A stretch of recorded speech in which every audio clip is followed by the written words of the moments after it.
The air in the slot is thick enough to drink, a heavy, wet blanket of salt and diesel fumes that clings to everything. It is 0200 hours, August 14th, 1943. The darkness is absolute, a pressurized void between the towering, jungle-choked islands of the new Georgia Sound. On the fantail of the USS Dent, a modified high-speed transport, Lieutenant Jack Elias leans against the cold steel lifeline. He's a man made of precise angles, starkly out of place in the humid chaos of the Pacific War. The Dent cuts through the black water at a nervous 15 knots, her engines a low, constant thrum that Elias feels in his teeth. He is not a Marine, not a raider, but he is here because of them. He is a surveyor, a man of maps and measurements, assigned to the 1st Marine Amphibious Corps. His world is one of T-squares, slide rules, and the immutable logic of numbers. The war, he reflects, is a catastrophic failure of logic. Below him, in the well deck, the shadows are moving. These are the men of the 1st Raider Battalion checking their LCRs, landing craft, rubber. They are ghosts in stained herringbone twill, their faces blurred with camouflage paint. They move with a lethal economy, whispering, checking the seals on waterproofed M1s and Thompson submachine guns. Elias watches them, a civil engineer observing a predatory species. His job is to tell them where to land, and his maps, he knows, are a lie. He pulls a folded chart from his breast pocket, shielding its dim red light illumination with his body. The chart shows the coastline of Arundel Island, their target. It is marked with data extrapolated from a 1922 British Admiralty chart and a single high-altitude PBY flyover. A wide cove is marked potential beachhead, bottom, sand, gravel, est, and that est, estimated, is the word that keeps him awake. The sea breeze shifts, bringing the scent of the island, sweet, rotting vegetation and cold mud. It is the smell of the land itself, a land that holds secrets the sky cannot reveal. Elias looks at the black mass of the island, a mere silhouette against a starless sky. The map says there is a channel. The aerial photo shows calm water, but the feel of the tide, the way the water sounds as it breaks against unseen obstacles, tells his surveyor's gut a different story. He is sending men toward a shore he has never seen, based on data he does not trust. A muffled cough comes from the shadows below. A raider looks up, his eyes catching the faint red light. He doesn't nod, he just watches. Elias folds the map, the paper already soft with humidity. The normality of this world is the suffocating presence of the unknown, and the certainty that a single rounding error, a single approximation, will be paid for. The mystery is not a single event. It is a creeping, systemic failure. It is the steady accumulation of after-action reports that land on the desks at 3 Amphibious Corps headquarters on Guadalcanal. Each report tells the same story, a quiet tragedy written in the cold language of military bureaucracy. LCVP-7B grounded on unforeseen coral obstruction 150 yards from shore. Vessel lost. Status start. Wave 2 bogged down in alluvial mudflat 70 yards from waterline. Heavy casualties sustained. Status 3. The maps are failing. The problem isn't the Japanese, not entirely. The problem is the ocean itself. It is the reef that doesn't appear on a 1930s chart, the sandbar that shifted last month, the soft, vehicle-swallowing mud that looks just like hard-packed sand from 10,000 feet. The mystery is what lies beneath the surface. Lieutenant Elias lives inside this mystery. He studies the reports, his engineering mind deconstructing the failures. He sees the pattern. The pilots of VMO 251 risk their lives in F-4U Corsairs, strafing the beaches to get low-angle oblique photos. They return with films streaked by anti-aircraft fire, showing palm trees, gun emplacements, and the white line of breaking surf. But they cannot show him the gradient of the beach. They cannot tell him if a Sherman tank will sink to its turret 10 feet from the ramp. He interviews the survivors, the boat coxswains, and the exhausted Marines. "It looked fine, sir," one coxswain tells him, his hands still shaking. "The water was blue-green, just like the chart said. Then it was solid. A sound like a church bell, and the engine just died. They were waiting for us." Elias understands. They are trying to map a three-dimensional battle space with two-dimensional tools. The air reconnaissance is vital, but incomplete. The enemy, the ocean, and the land are conspiring against them. He stands over his drafting table in the damp Quonset hut, staring at the growing expanse of the Solomon Islands chain on the wall map. Vela La Vela, Bougainville, Treasury, each one a black, unknown shape surrounded by blue ink. Each one holds hundreds of potential landing sites, and every single one is a gamble. His job is to reduce the gamble, but he has no data. The mystery is total. What he doesn't know, what no one knows, is that his frustration is about to birth an idea, a reckless, archaic, and brilliant idea that will change how America goes to war.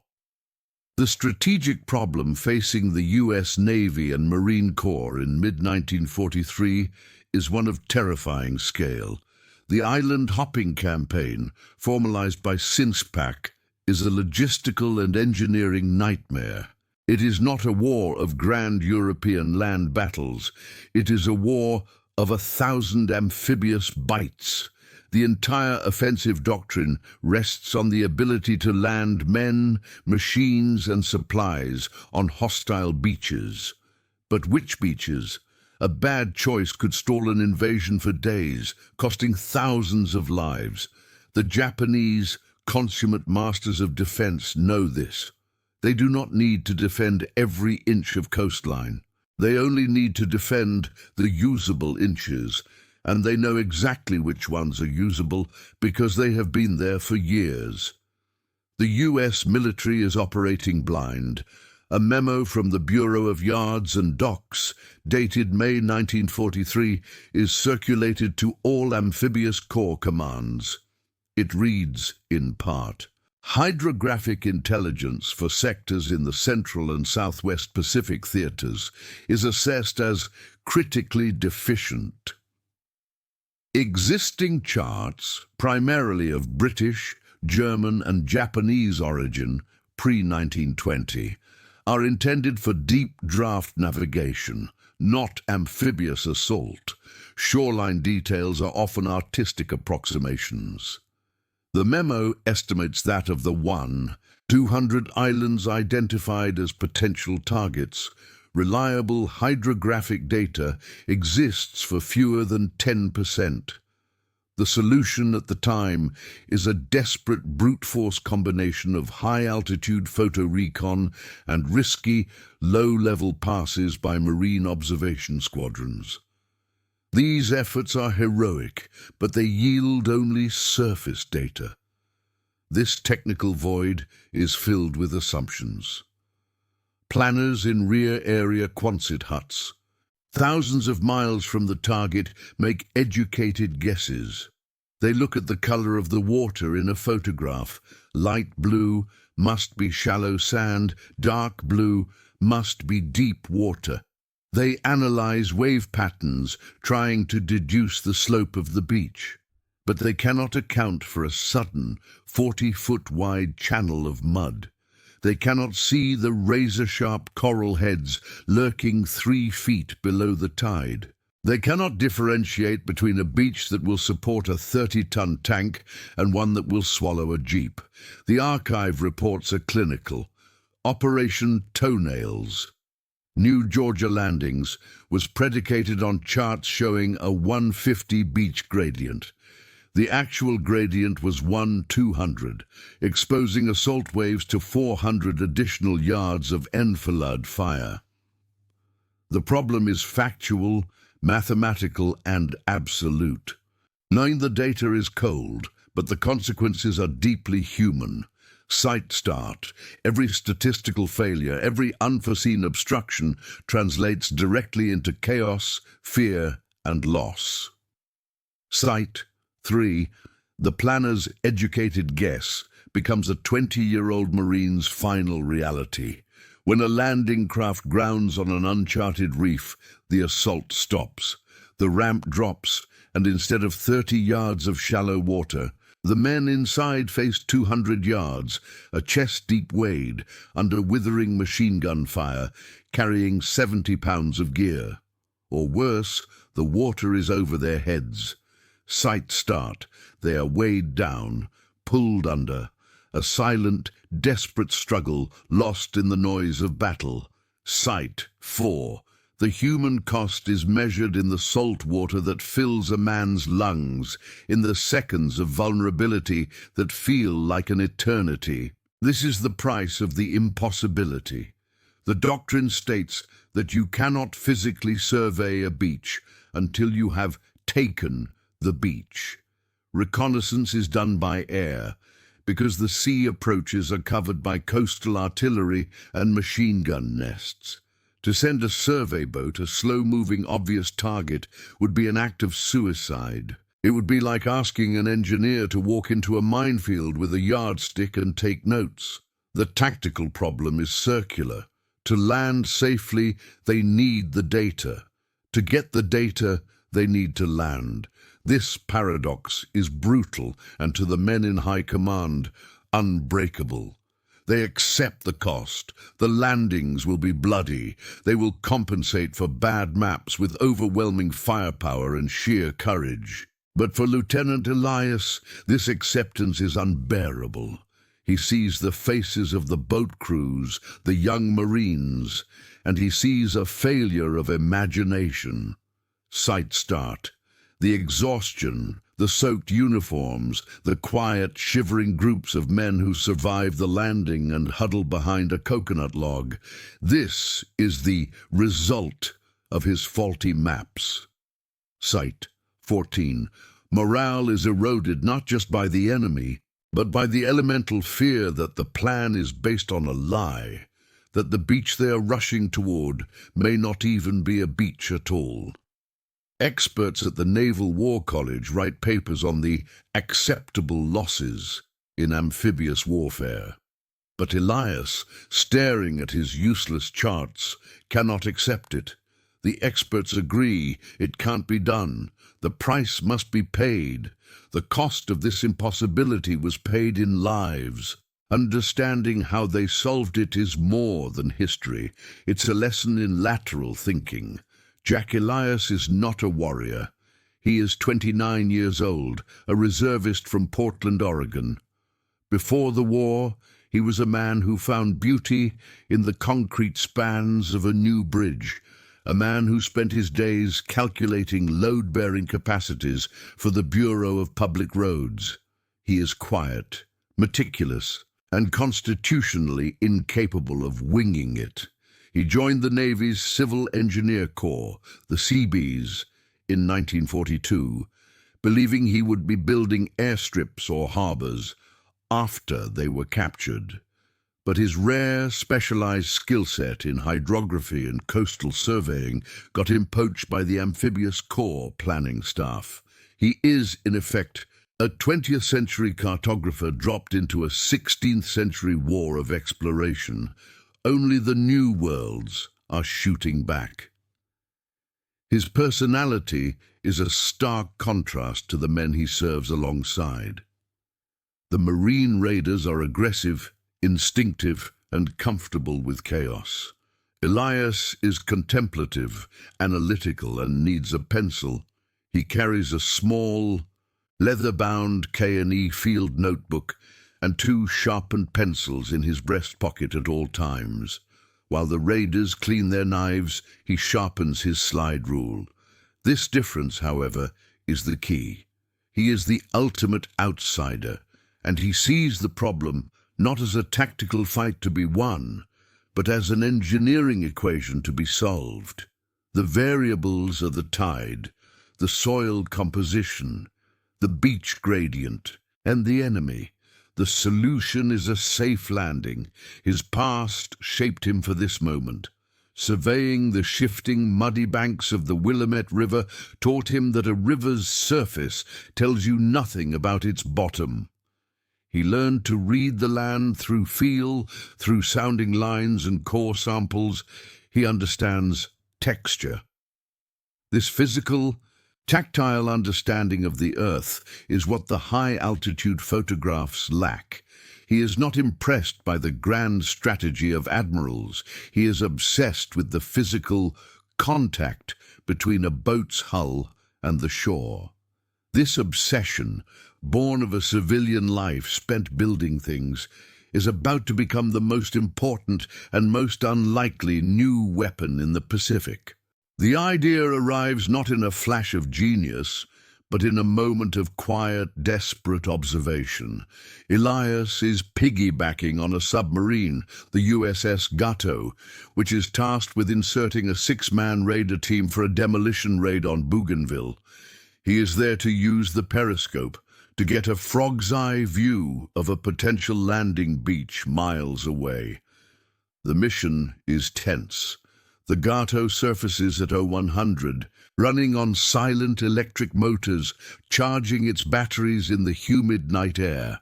Elias stands on the submarine's deck, a non-combatant in a den of wolves. He watches the raiders, led by a wiry, intense major, deploy their 2 LCR rubber boats. They slip over the side, paddle in hand, and vanish into the darkness like smoke. They are completely, utterly silent. Elias watches them go, and the thought locks into his mind with the force of a physical blow. The raiders are using 19th century technology, a rubber boat and a paddle, to insert 20th century commandos. They are achieving total surprise. Why, he thinks, can't he do the same? Why can't they use that same silent, invisible platform to insert a 20th century surveyor? He doesn't need to blow up a bridge. He just needs to touch the bottom. He needs to take 1 core sample. He needs 10 minutes. He finds the raider major in the conning tower after the boats are recovered 4 hours later. The mission was a success. Elias, his voice quiet but urgent, makes his pitch. "Major, I need 1 of those boats, and 2 of your men, not for a raid, for reconnaissance, real reconnaissance." The major, wiping grease from his face, just stares at him. "A recon mission. Lieutenant, we are the Recon. We just blew their fuel dump. That's reconnaissance." Elias shakes his head. "No, sir. You knew where the fuel dump was. I don't know where the beach is. Not really. Let me go with you. Let me take soundings. I can map the landing zone." The major's response is cold and immediate. "That is the stupidest thing I've ever heard. You're a surveyor. You'll make noise. You'll get my men compromised. We hit and we run. We don't stop to take notes. Get off my boat." Elias is dismissed. The institutional wall is solid. The idea is too crazy, too risky, and it's coming from the wrong person. He realizes he cannot go through command. He has to go around it. Elias finds his allies in the shadows of the rear area, on the secure island of Espiritu Santo. He finds them not in the flag officer's mess, but in the sweltering Quonset huts populated by junior officers and senior enlisted men who have seen the cost of bad maps firsthand. His first convert is a young raider, Lieutenant Frank Diaz. Sight start. Diaz led a boat team that grounded on a reef at New Georgia. He lost half his men before they even hit the beach. Sight 3-5. When Elias explains his idea, Diaz doesn't laugh. He just nods. "You're crazy," Diaz says. "But it might work, if you don't get us killed." His second ally is a Mustang submarine officer, Lieutenant Commander Reynolds, skipper of a battle-worn PT boat squadron. Reynolds hates bad charts. They're a hazard to his navigation, not just the Marines. The plan is simple and technically forbidden. They won't use a submarine. They will test new equipment off an uninhabited, friendly-held beach on the island's remote northern shore. Reynolds' PT boat will be their transport. The team is 4 men: Elias, the surveyor, Diaz providing security, and 2 enlisted raiders, Corporal Animal Jensen and PFC Stowe, master paddlers. The equipment is a bizarre mix of Stone Age and modern tech. 1 standard LCR, 3 paddles, a 100-foot lead-weighted sounding line marked with cloth knots every fathom, a beach gradient pole, a custom-made T-square, waterproof notebooks, and 3 K-bar knives. No guns. Guns mean you're planning to fight. They're planning to be ghosts. The preparation is tense. They practice for 3 nights. They learn to paddle without splashing, to communicate with hand signals. Diaz trains Elias relentlessly. "Stop moving like an engineer," he hisses in the dark. "You're dragging your feet on the bottom. Sound carries. You need to move like you're part of the water."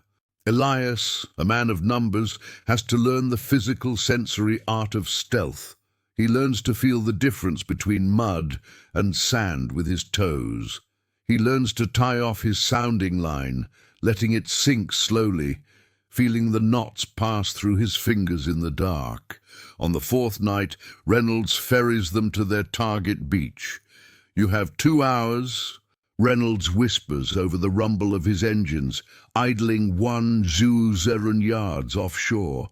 "Then I'm gone. Don't be late." The first attempt is a failure. The team paddles, but the current is a surprise, pushing them south of their target. Corporal Jensen in the stern fights the current, his paddle digging deep. The boat slaps the water. It's a small sound, but in the silence of the night, it sounds like a gunshot. They reach the 200-yard mark. Elias, anxious to get to work, leans over the side with his sounding line and nearly tips the fragile craft. Diaz grabs him, his fingers like steel on Elias's arm. "Wait," he breathes. "They are clumsy. They are loud." A planned, friendly observer on the beach later reports he heard them splashing around like a drunk walrus. The data Elias gathers is rushed, inaccurate. When they return to the PT boat, Diaz is furious, his face a mask of anger in the dim red light. "You move like cargo. You are cargo. This doesn't work." Elias is defeated, but as they motor back, he watches the phosphorescent wake of the boat. He thinks about Diaz's words. "Move like you're part of the water." He turns to Diaz. "You're right. The boat is the problem. It's a target, so we get rid of it." Diaz looks at him. "What are you talking about?" Elias explains. "We paddle to 500 yards. Then we swim, just you and me, and the 2 scouts for security. No boat. We tow the gear in a waterproof bag. We're smaller, we're silent, we're just 4 heads in the water." Diaz considers this. It's even crazier. It's also, he realizes, brilliant.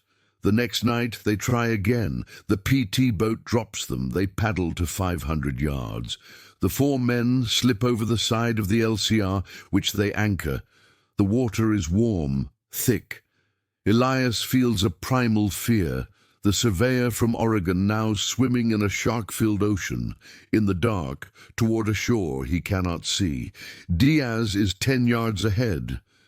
They swim, propelling themselves with fins and quiet breaststrokes. They are silent. They reach the 100-yard mark. Elias stops, treads water, and unspools his sounding line. He lets the lead weight sink. 1 knot, 2 knots, 3, 18 feet.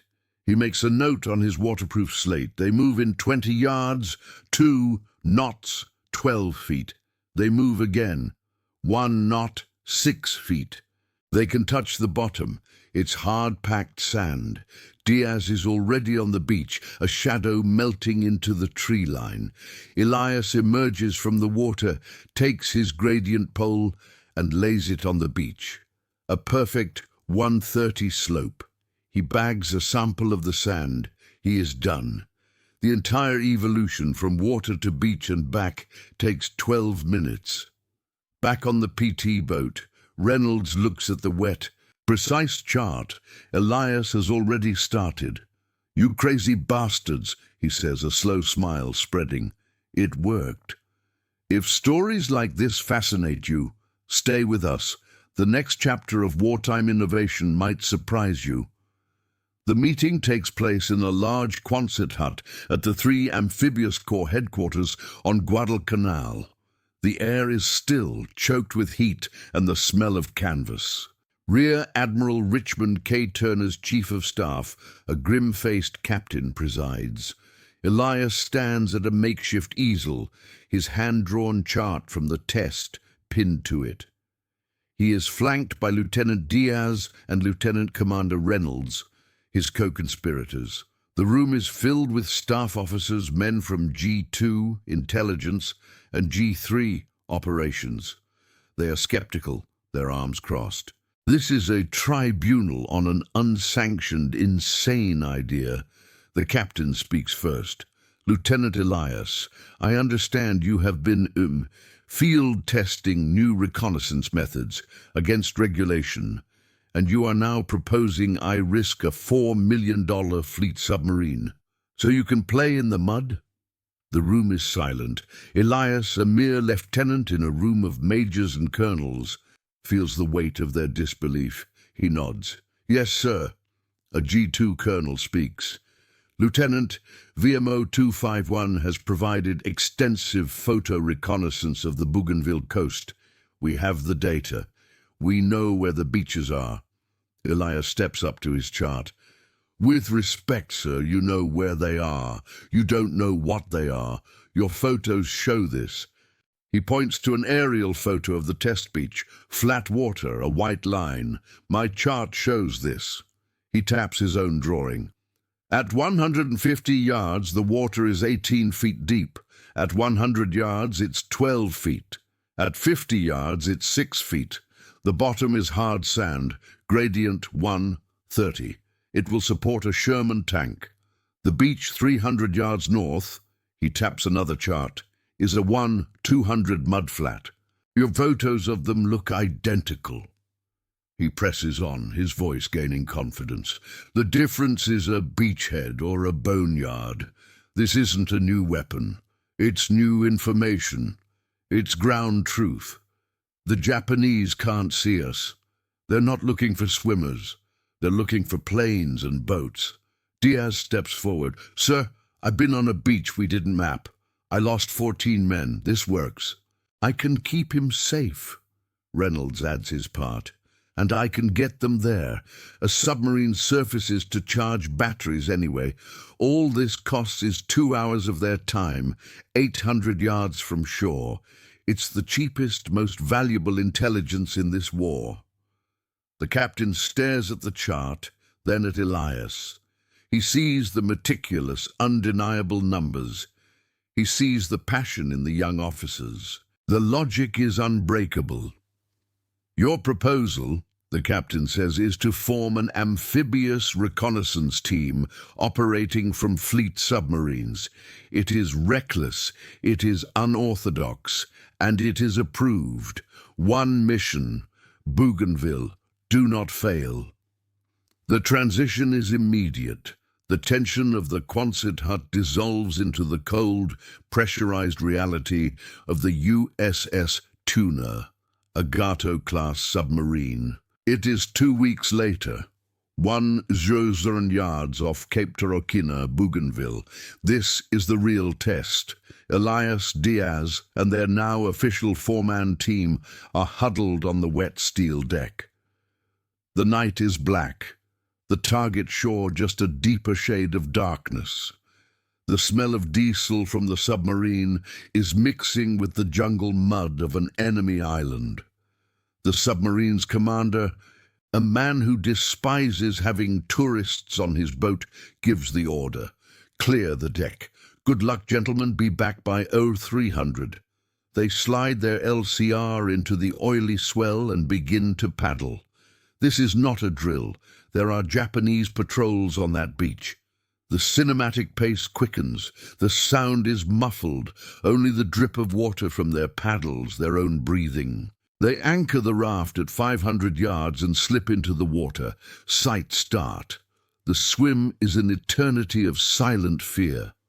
Sight 4. Elias focuses only on the knots in his sounding line, his fingers working by feel. Diaz is a phantom, 10 yards ahead. As they reach the 50-yard mark, Diaz freezes. He raises a hand. Elias stops, his heart pounding. Diaz points. A small, red-orange spark flashes in the darkness on the beach. A cigarette, a patrol. The team sinks below the surface, breathing through hollow reeds they've carried, a trick Diaz learned from the old breed Marines. They wait. 2 minutes pass. 3. The spark moves away, disappearing behind the tree line. They move. Elias's hands are now shaking, but his training takes over. He touches the bottom. Muddy, soft, deep alluvial mud. He sinks to his knee. This is the primary landing beach. This is a disaster. He makes his note. They move 200 yards left, parallel to the shore. He tests again. The bottom is firm. Sand and gravel. He swims ashore. Diaz is already there, his K-bar in his hand, watching the jungle. Elias uses his gradient pole. It's good. 1:40. He bags the sample. As he turns to go, Diaz spots it, a perfectly concealed Type 92 machine gun nest, its barrel pointing directly at the mudflat they just left. They swim back. The rendezvous with the tuna is perfect. Back in the submarine, submerged and safe, Elias unrolls his wet chart for the G3 officer. It shows a death trap. And 200 yards to the left, a perfect landing zone. The officer just stares. My God, Lieutenant. The landing plan for the 3rd Marine Division is changed that morning. The main assault wave hits the hard sand beach. The machine gun nest, expecting the landing in the mud, is flanked and neutralized in the first 10 minutes. Sight start. The beachhead is secured with minimal casualties. Sight 5.